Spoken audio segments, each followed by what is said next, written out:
Hello friend, welcome back to my channel okay super. तो आज मैं रिव्यू करूँगा ब्लैक पैंथर का।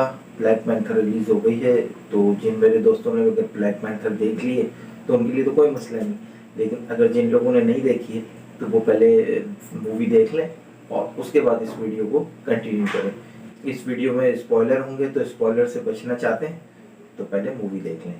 तो चलिए स्टार्ट करते हैं। जैसा कि आप फ्रेंड जानते हैं कि ब्लैक पैंथर के फर्स्ट पार्ट में जो फर्स्ट मूवी थी उनमें उसमें जो उनके मेन लीड हीरो थे चार्ली बॉसमैन, उनकी नागहानी डेथ कैंसर की वजह से हो गई है, तो इसलिए वो तो लाजमी ब्लैक पैंथर नहीं आ सकते इसमें।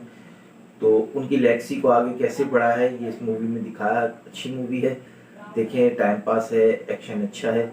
और सबसे बड़ी बात कि इसमें जो है उन्होंने एक नए विलन को इंट्रोड्यूस किया है, निमोर।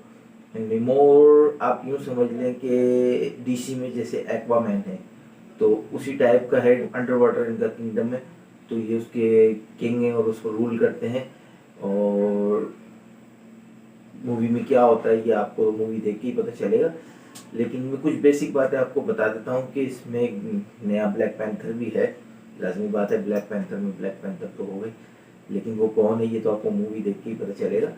स्पॉइलर, तो वो है शूरी।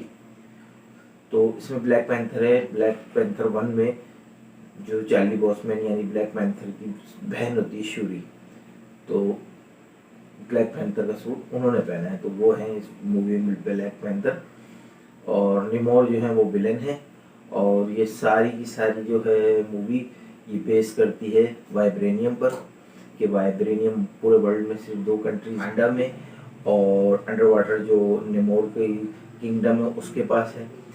तो पूरे वर्ल्ड को ये चाहिए क्योंकि ये मेटल है, कीमती मेटल, तो सबको चाहिए। तो इस वजह से ये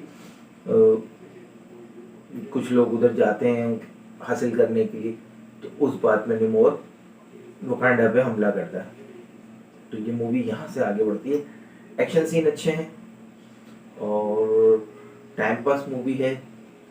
मूवी तकरीबन पौने 3 घंटे की है, काफ़ी लंबी मूवी है, आप कह सकते हैं अच्छी मूवी इसको। इसमें एक पोस्ट क्रेडिट सीन भी है, और वो पोस्ट क्रेडिट सीन में दिखाया जाता है कि वो जो इस ब्लैक पैंथर की फर्स्ट पार्ट में जो लव इंटरेस्ट होती हैं उनसे उनको एक बेटा भी है जो उन्होंने खुफिया कहीं रखा हुआ था, ताकि वो जो है एक आम इंसान की तरफ परवरिश करे। तो मूवी अच्छी है, आप देखें, टाइम पास, और सिनेमा हॉल में जाके देखें, आपको बहुत मज़ा करेगी। और अच्छी मूवी है, एक्शन इसमें अच्छा है। थोड़ी सी लॉन्ग है तो थोड़ा सा कहीं जाके लगता है कि ज़रूरत से थोड़ी ज़्यादा हो गई, कन्वर्सेशन थोड़ी ज़्यादा है, लेकिन ओवरऑल ठीक है मूवी। तो ज़रूर देखिए मूवी को, और मुझे जो है लाइक और सब्सक्राइब लाजमी कीजिए, दुआओं में भी याद रखें, और मेरे चैनल को आगे शेयर भी करें।